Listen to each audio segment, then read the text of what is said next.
it is extremely important and urgent for everyone to realize that figures and facts on the most deadly and costly calamity to humanity do not add up.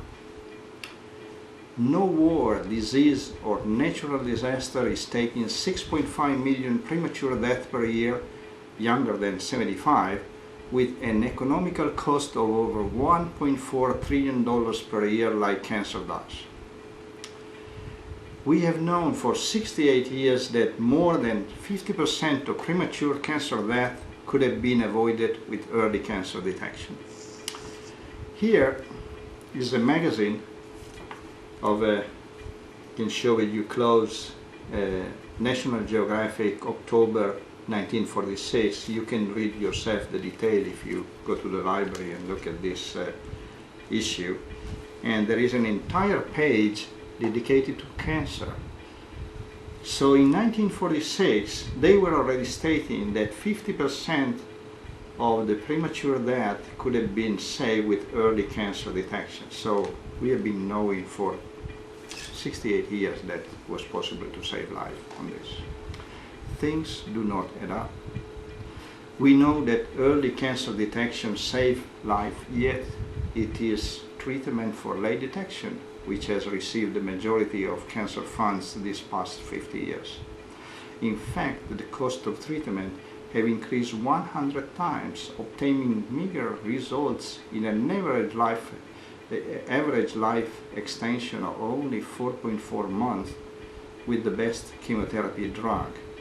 You can find this in a scientific journal, from government agency, and it's also reported, for instance, on the Wall Street Journal on June 2nd, 2013. There is a big article regarding the Avastin, one of the most best-known chemotherapy drug. Things do not add up. During the past 50 years, death from heart disease declined 64%, from stroke 74%, flu and pneumonia declined 58%, but cancer had only a 5% decline, mainly due to cessation from smoking and other changes in lifestyle, and not from merit on research. You can also find this in scientific publication and in the United States from the Surveillance Epidemiology and Result, SEER, that is a government agency. That it is also reported on the New York Times. Gina Colata wrote several articles on this. Things do not add up. Data also reveal no difference in mortality rate in countries which spend or do not spend money on eliminating cancer.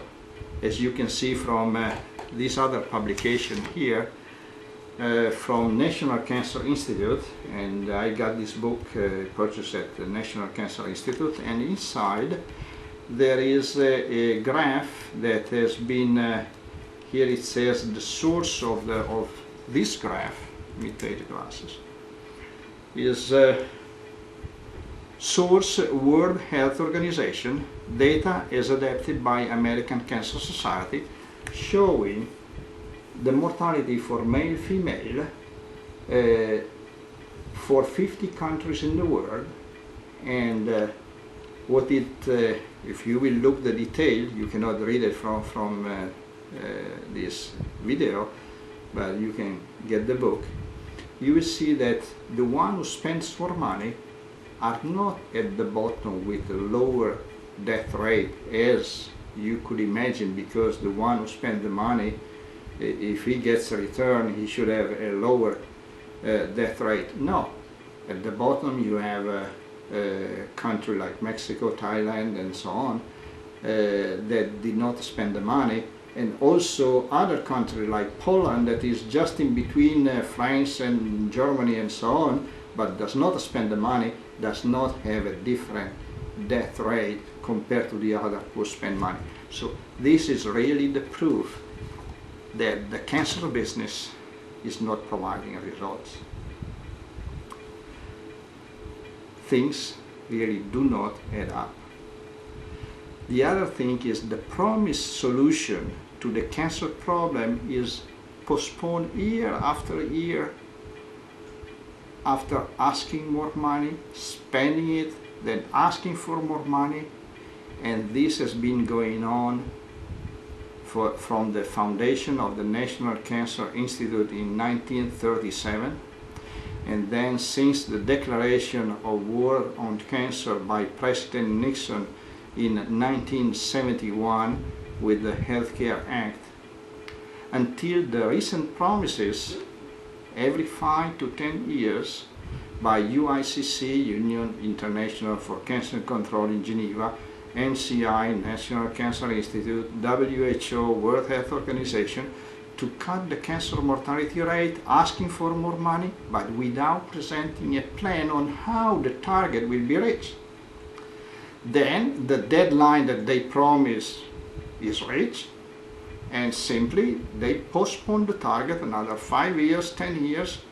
Hey, this without analyzing what went wrong in failing to achieve the target and denying transparency in science. This process can continue indefinitely, forever.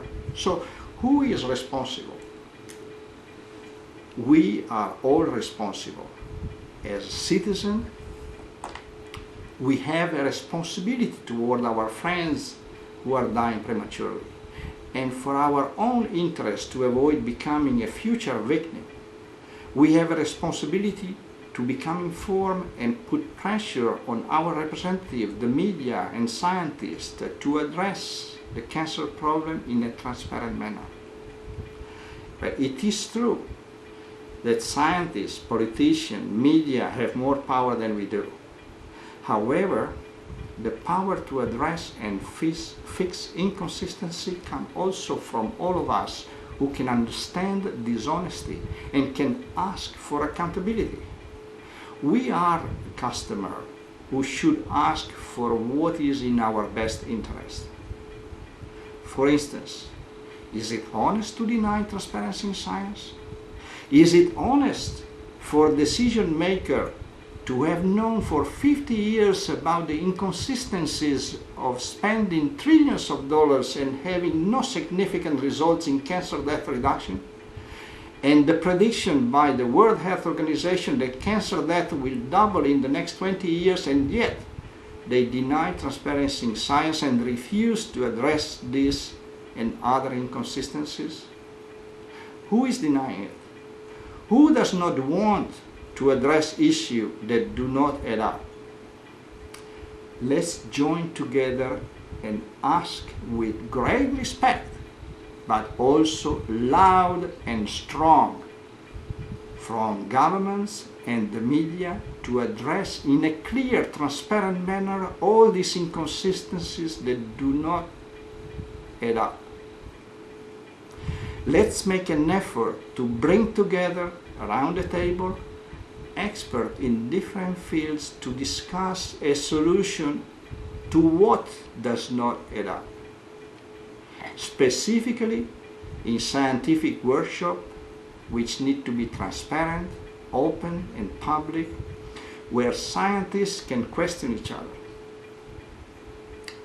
Because it has been known for such a long time that early cancer detection can save lives, and we do not have a medical imaging device effective to detect cancer in all organs of the body with a single examination, which expert do you think that can make a giant improvement in early cancer detection?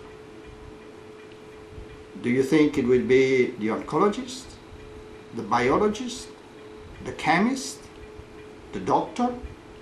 Or do we need a breakthrough in medical imaging devices that should be more effective in detecting cancer at an early stage in all organs of the body with a single exam at the low radiation dose and a low examination cost? If these devices are based on detecting particles from radiation, then we would need a breakthrough in capturing good signal from the radiation so as to lower the radiation dose to the patient and obtain an effective detection of cancer at an early stage.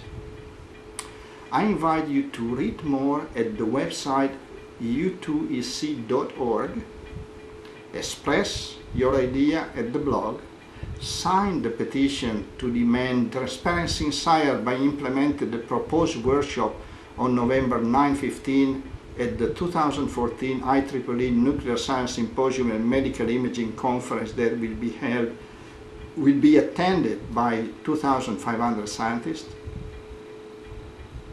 And most importantly, write to your government representative, to the media that you know, and ask all of them to support the United to End Cancer Initiative for Transparency in Science. Let's work together to address what does not add up. Organize conference where I could present data showing what does not add up. Invite people who think differently, and by analyzing data and facts, together we will find the best action to move forward to make them add up. You can also see at the same website, u2ec.org, the upcoming events where will be my next presentation. The reason why I have been interested in this is because I have lost prematurely too many friends to cancer. The most recent loss was David, 58 years of age, the 3rd of October 2014, this year. He was also very attentive to what does not add up when addressing the cancer problem. He made an effort to explain the problem when he had making an 11-minute video that can be viewed at the u2ec.org website, and its voice is that what you will hear in that video. So my previous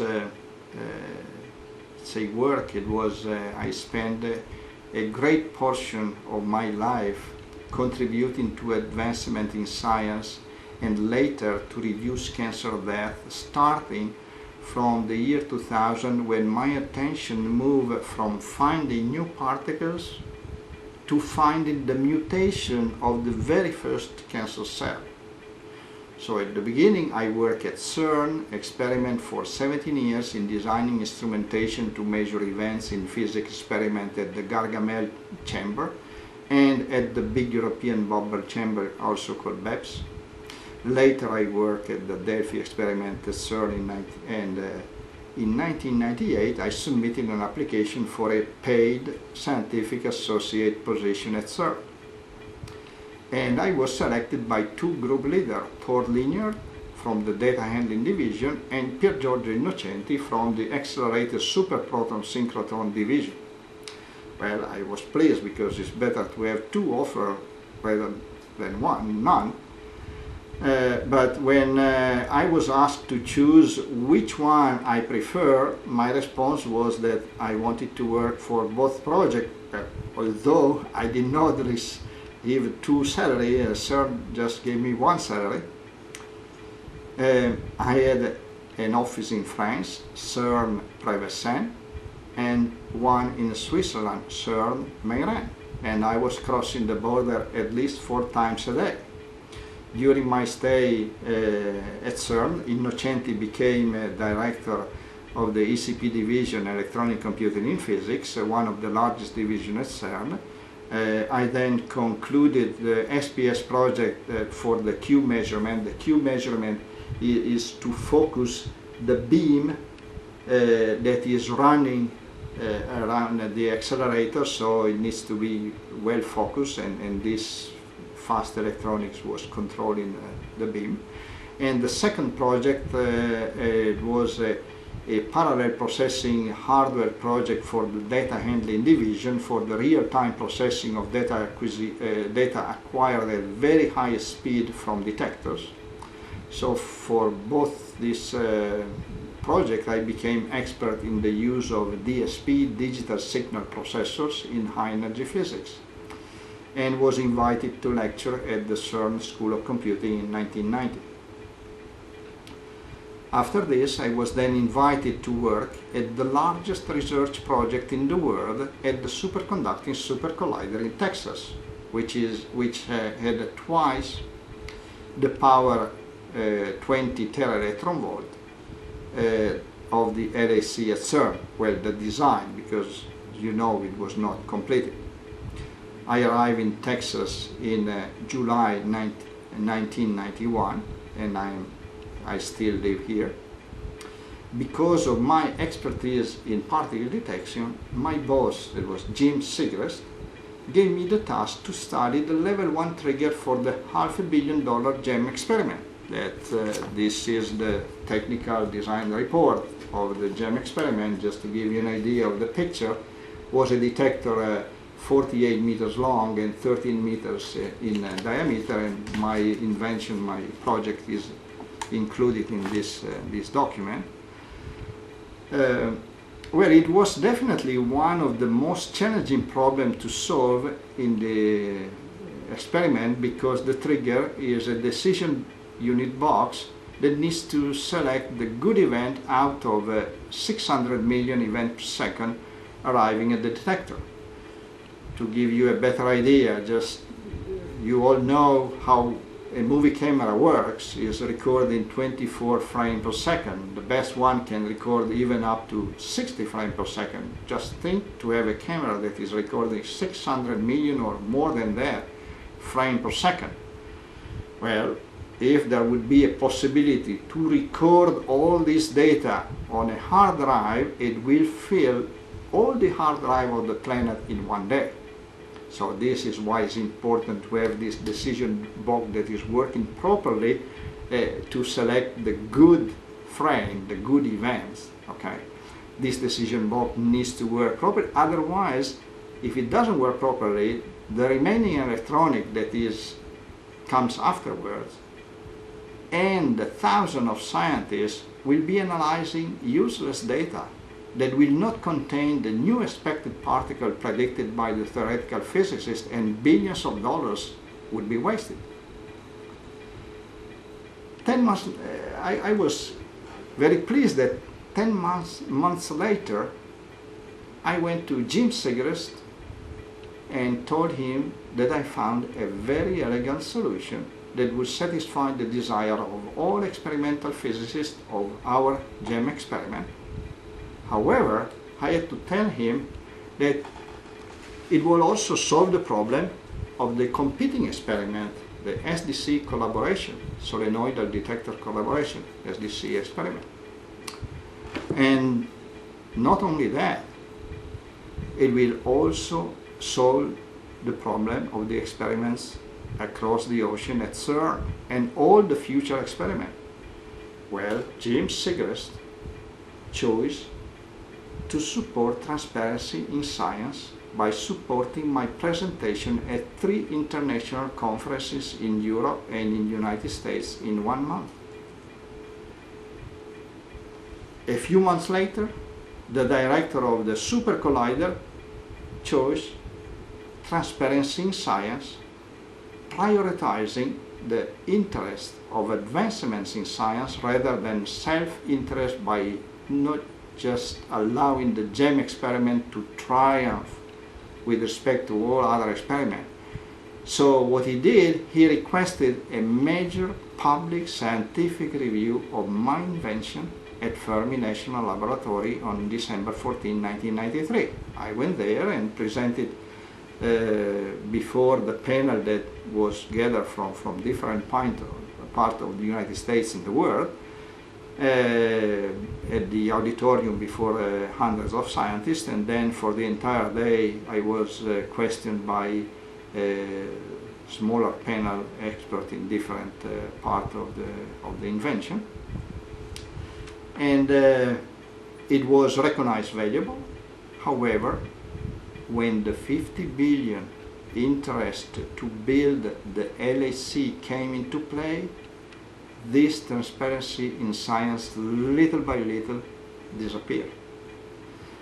To the point that nowadays 2 proposals for public workshop where senior scientists, young scientists, PhD students can question each other in a 4 hour discussion after 5 hours of short presentation at one of the largest conferences in the world, gathering about 2,500 scientists, have been denied. So you see that transparency in science has been denied. The dialogue among scientists has been denied. No questioning for hours among scientists, because are we afraid that the scientific truth is coming up? We hope that Jim Segrest, who now holds the position of Director of High Energy Physics in the United States, will continue the trend of transparency in science that I experimented with him 20 years ago at the Super Collider. But you can imagine that if $50 billion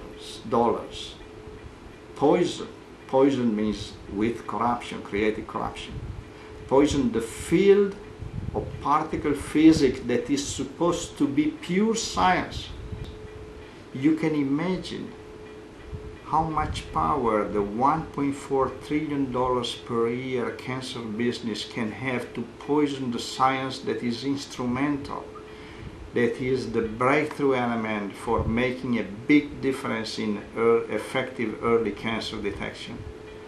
So the weapon to fight corruption in both fields is transparency in science in public workshop. That is one of the most important weapon that we have. So it is time for everyone to support transparency in science. It is your interest and in the interest of your loved one. Let's work together to ask government and the media to address in a transparent manner what does not add up with cancer problem, in order to provide the green light to solution that adds up. Please sign the petition.